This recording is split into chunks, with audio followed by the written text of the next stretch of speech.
अवघ्या राज्यभर बेकायदेशीरपणे अतिक्रमण केलेल्या जागेवर शासनानं कारवाईचा धडाका लावून शासकीय जागेतील अतिक्रमण जमीनदोस्त केली आहे। ही मोहीम अद्यापही सुरू असून अनेक अतिक्रमणधारकांना आपण आपले अतिक्रमण काढून घ्यावे अशा नोटीस शासनानं जारी केलेल्या आहे।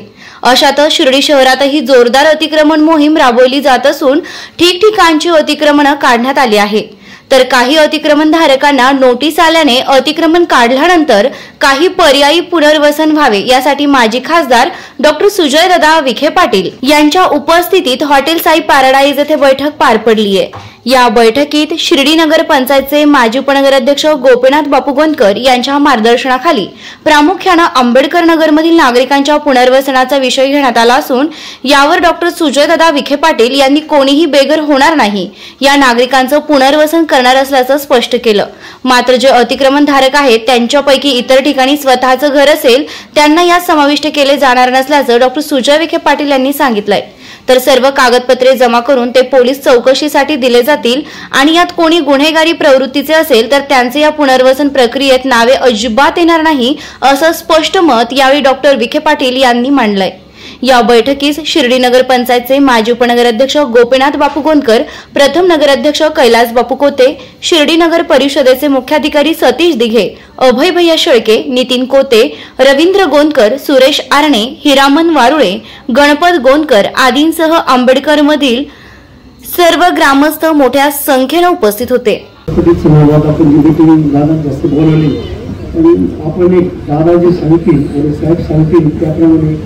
आपण ते मान्य केलं पाहिजे, त्याकरता आपण त्यांच्याशी चर्चा करून व्यवस्थित जे सांगतील ते ऐकावे। आजच्या बैठकीला उपस्थित असलेले माननीय कैलास बापू, माननीय अभय भैया, गोपीनाथ बापू, हिरामन नाना,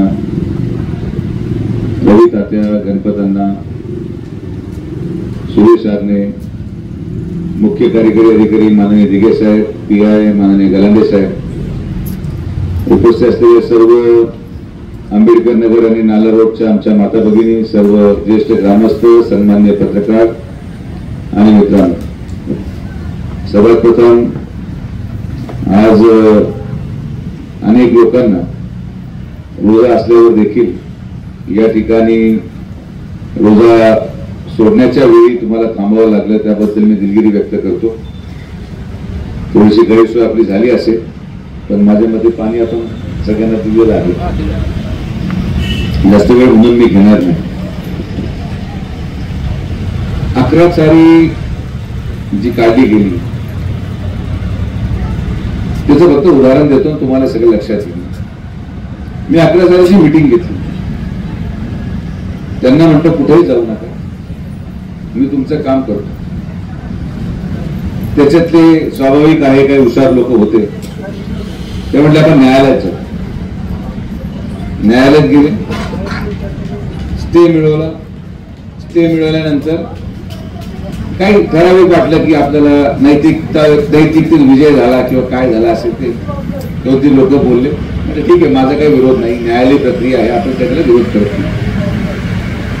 15 दिवस ढकलं, पुढची सुनावणी झाली, कोर्टाने आदेश करून टाकला। आदेश केल्यावर आता मग 40 वर्षापासून राहणारे लोक कोर्टात कदाचित गेले नसते तरी वेळच त्यांच्यावर आली नसते।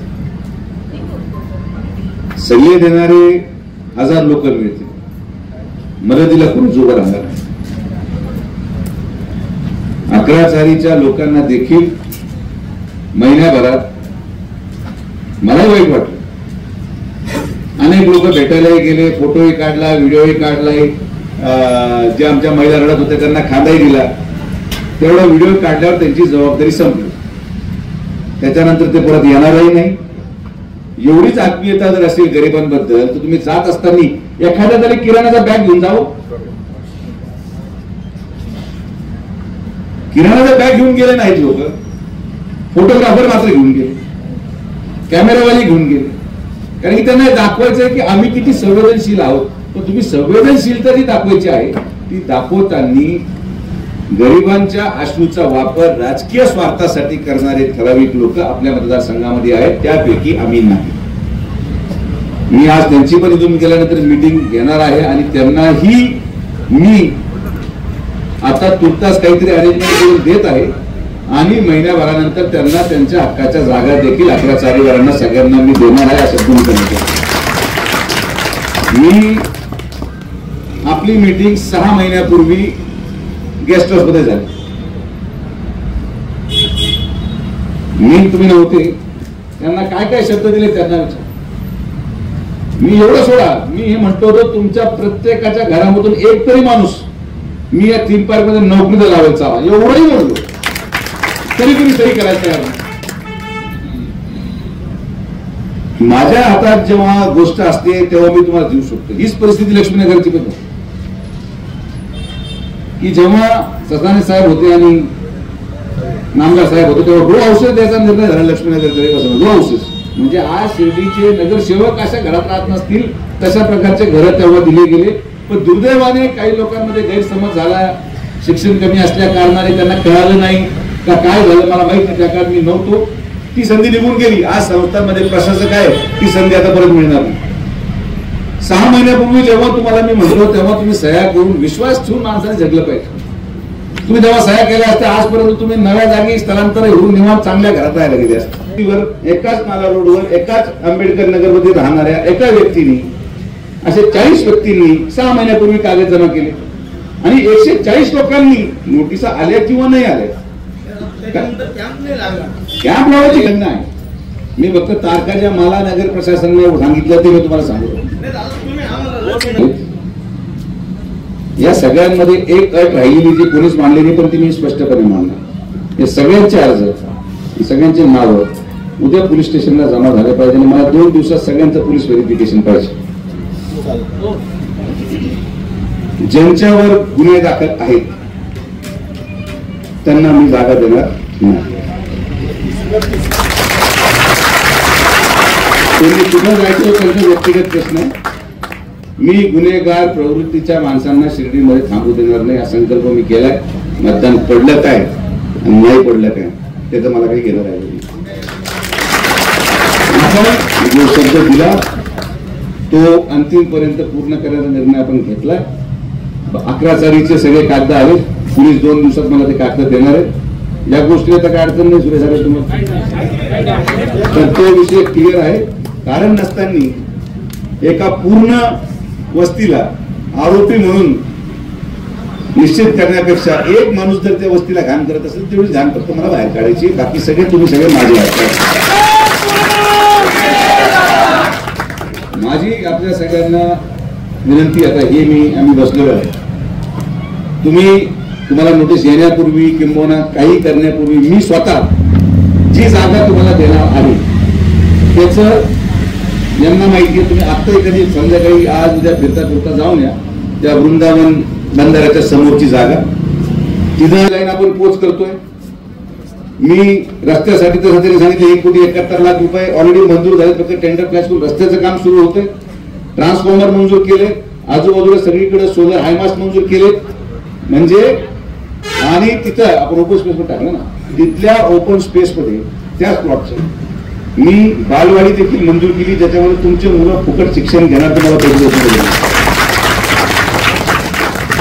मला कोणालाही बेघर करण्यात इंटरेस्ट नाही. माझी फक्त विनंती एकच असते की एकदा मी तुम्हाला शब्द दिल्यावर त्या शब्दावर विश्वास तुम्ही ठेवला पाहिजे.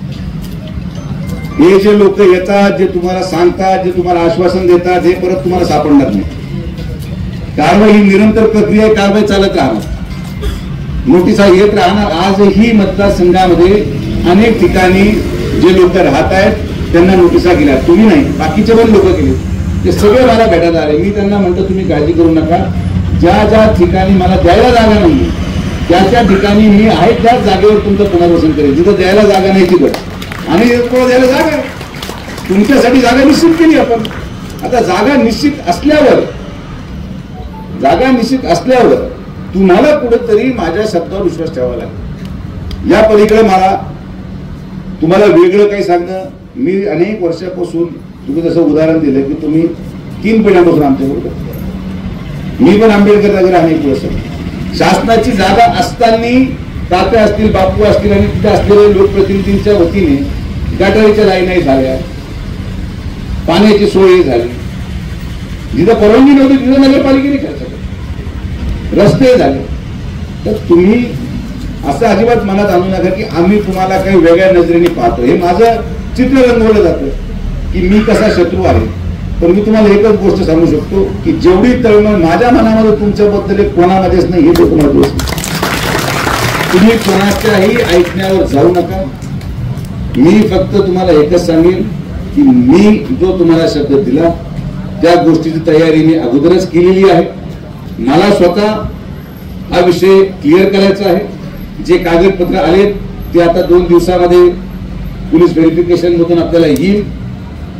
परत मी एकदा सांगतो की गुन्हेगार प्रवृत्तीचा माणूस आणि आता आम्ही हळूहळू चालू करतोय. जसं आज आंबेडकर नगर नाला रोड झालं तसं आम्ही आतमधल्या आंबेडकर नगरमध्ये जाणार आहोत, आम्ही आपल्या कालिका नगरमध्ये जाणार आहोत. जिथं जिथं ज्या ज्या लोकांवर गुन्हे दाखल आहेत आमच्या सॉफ्टवेअरमध्ये शिर्डीच्या आणि गंभीर गुन्हे आहेत त्या सगळ्या लोकांच्या हद्दपारीचे प्रस्ताव पाठवून सगळ्यांना तडीपार केलं जाणार आहे. या बाबतीत कुठलीही शंका मनावर असं नाही. माझ्यावर कोण काय विचार करत आणि कोण बोलते मला एक घेणं. परवा आम्ही भिकारी पकडले, किती सापडले? 100 भिकारी सापडले. कोणी बांगलादेशचा, एक बांगलादेशचा होता, एक वेस्ट बंगाल, बाहेर महाराष्ट्राच्या बाहेर ते 4. आणि तुम्हाला एक व्हिडिओ दुर्दैवाने दाखवला नाही, मीडियावाल्यांना पण दिला नाही. कारण की एखाद्या भावनिक गोष्टीचं भांडवल होतं. एका बाईने भीक मागण्यासाठी तिच्या 2 वर्षाच्या बाळाला गळ्यात चेन बांधली, हाताला चेन बांधली, पायाला चेन बांधली आणि हातगाडीच्या साखळीला लॉक करून टाकलं आणि भीक मागत करत होती. तो व्हिडिओ माझ्याकडे आला. 1 महिने जुनी गोष्ट. मी नाही दाखवलं, मीडियावाल्यांनी ते दाखवलं असतं. कारण की कदाचित त्यांना काय दाखवत असेल पण आपलं श्रीनीचं नाव बदनाम होता कामा नये म्हणून ती बातमी मी थांबवली. या प्रकारच्या गोष्टी मला मान्य नाही. माणुसकी, मी शिर्डी बाबतीत अनेक स्वातंत्र्य दिलं लोकांना, पण त्या स्वातंत्र्याचा दुर्दैवाने लोकांनी दुरुपयोग केला, खून व्हायला लागले. पण आता मग शिर्डीचं सगळी यंत्रणा मी ताब्यात घेतली. मला गरिबांबद्दल, कुठल्याही समाजाबद्दल, कुठल्याही जाती धर्माबद्दल कुठलाही द्वेष नाही, असं जर काही कारण नाही. पण कुठलाही गुन्हेगार तो कुठल्याही जातीचा असो, कुठल्याही धर्माचा असो, त्याला मी सोडणार नाही. हा निर्णय मी घेतलाय. त्याच्या बाबतीत तो कोणत्या कार्यकर्त्याचा, नगरसेवकाचा कार्यकर्ता असो, तो माझा कार्यकर्ता असो, मला असे लोकच नको माझ्याजवळ. हा निर्णय आपण घेतला आणि त्यामुळे तुम्ही तुमच्या पुनर्वसनाची काळजी अजिबात करू नका. ती जबाबदारी माझी आहे. मी तुमचं पुनर्वसन जर नाही करू शकलो तर तुम्हाला आयुष्यभरात तरी तोंड दाखवणार नाही, हा शब्द सुचवून करत. ही जबाबदारी माझी लागली. हा माझा शब्द आहे. मी दिलेला एक शब्द इलेक्शनच्या काळात माझा काय फरक पडतो नाही. बांधलं थीम पार्क, पण थीम पार्कची वरपडलं झाली, जागा साफ झाली, काटे काढले. ते काटे काढले त्या दिवशी जो मर्डर झाला त्या संस्थेचे कर्मचारी त्या काटेत लपले होते. पूर्ण 8 तास दिले पोलिसांना त्या काटेतून आरोपी काढायला. असे काढले तुमचे तिकडचे. आरोपी साहेबांना 8 तास लागतात काढायला. आम्हाला कमीत कमी 15-20 दिवस जातील.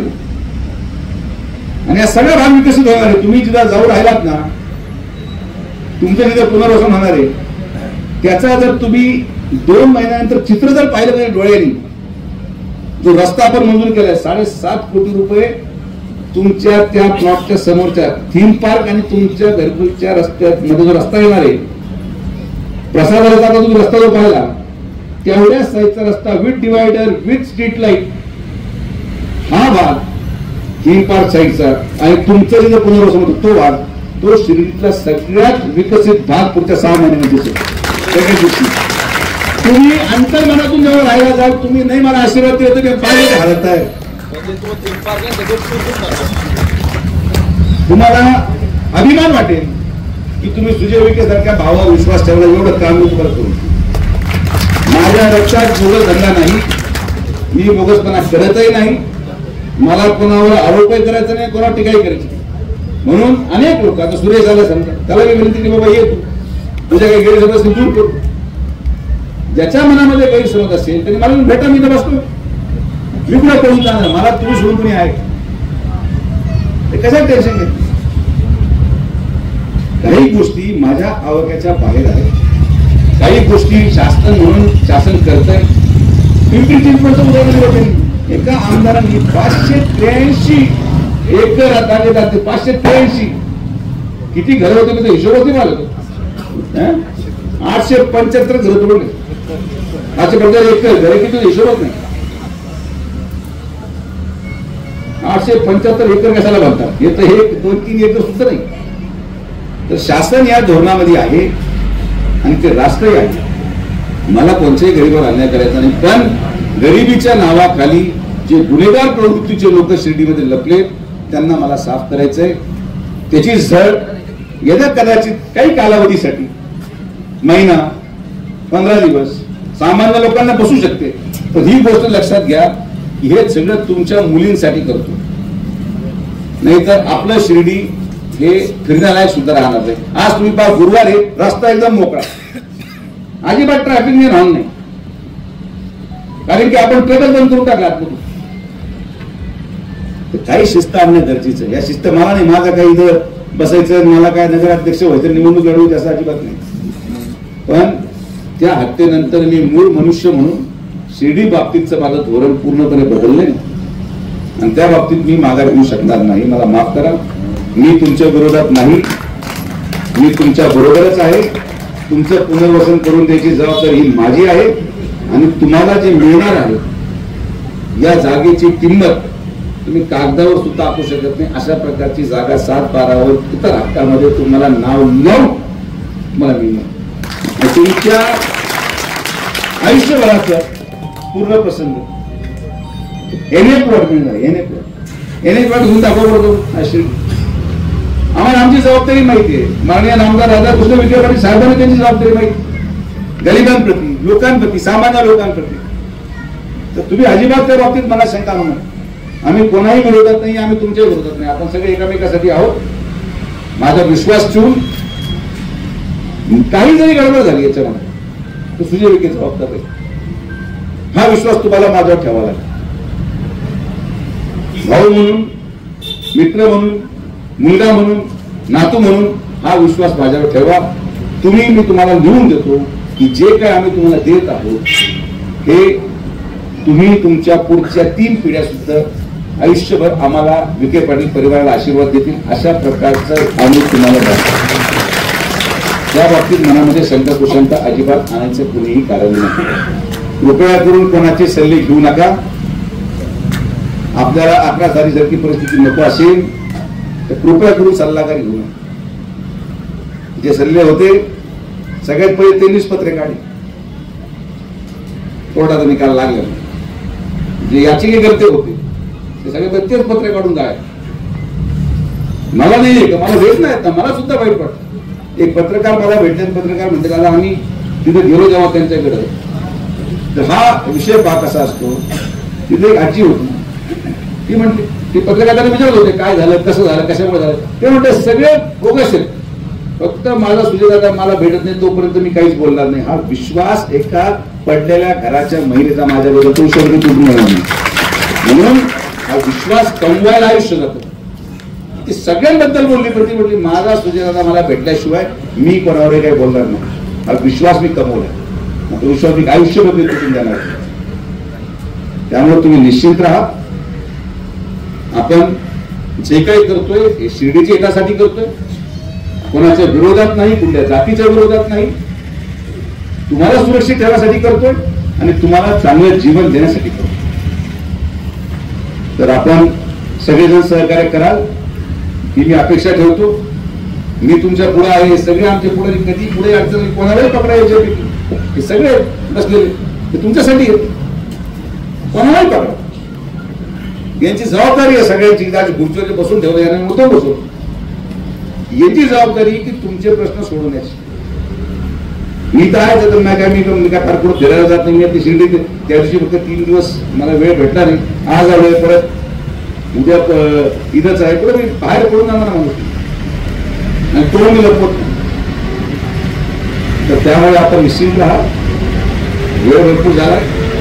परत एकदा बैठकीला उशीर झाल्याबद्दल मी आपली सगळ्यांची माफी मागतो. माझी सगळ्यांना नम्रपणे विनंती आहे की सगळ्यांनी सहकार्य करा. कुठल्याही प्रकारे कोणाच्याही गोष्टी ऐकून चुकीचा निर्णय घेऊ नका. अन्यथा यदा कदाचित तुमचा निर्णय चुकला तर त्याचा परिणाम शेवटी तुम्हाला होणार. मी एवढं 11 चालीवाल्याला समजून सांगून शेवटी दुर्दैवाने ते केलं. त्यामुळे आता ते बोलतील तुम्ही यंत्रा मी काय यांची चर्चा करतो. पुढचा मार्ग कसा काय काढता येईल त्याच्यावर चर्चा करू आपण.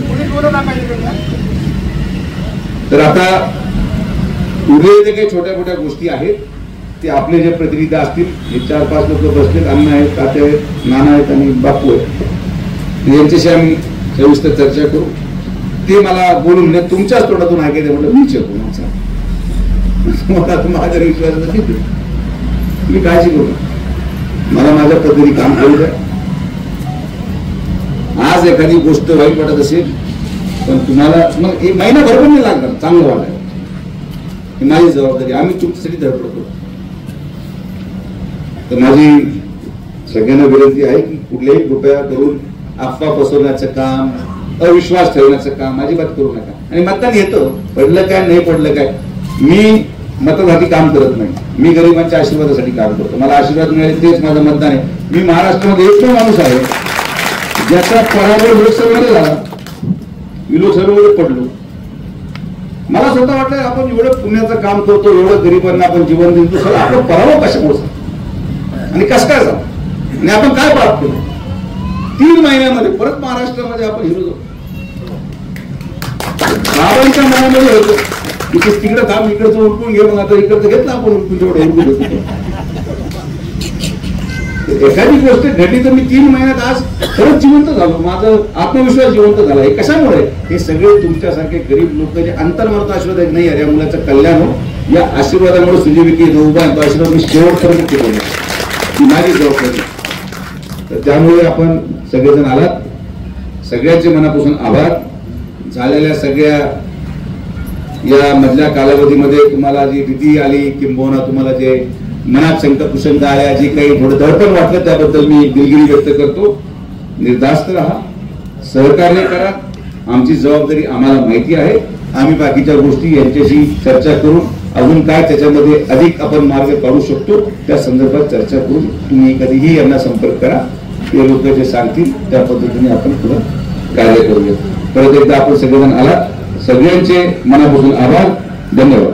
कृष्णजी विखे पाटील आणि खासदार डॉक्टर सुजय विखे पाटील यांच्या मार्गदर्शनाखाली एअरपोर्ट रोड लगत शिर्डी हद्दीत साईच्या ग्रुपच्या माध्यमातून रामनगरीचा भव्य प्रोजेक्ट. वैशिष्ट्ये: शिर्डी एअरपोर्ट रोड लगत बस स्टॉप, शाळा, बँक 5 मिनिटांच्या अंतरावर, ड्रेनेज व स्ट्रीट लाईट. प्लॉटमध्ये प्रशस्त श्री राम मंदिर, साई समाधी मंदिरापासून 10 मिनिटांच्या अंतरावर, MSAB पोल कनेक्शन, 20 फुटी अंतर्गत रस्ता व दोन्ही कडेने सुशोभित झाडे. रहिवाशांसाठी अनुकूल. शिर्डी नांदुर्गी शिवरस्ता लगत साई परिक्रमा मार्गालगत. प्लॉट लगत 18 मीटर प्रस्तावित रस्ता. तर त्वरा करा, आजच आपला प्लॉट बुक करा. बुकिंगसाठी संपर्क करा श्री गणेश तोरडमल 99 21 21 95 61, श्री शुभम वेणुनाथ गोंदकर 97 67 06 66 85.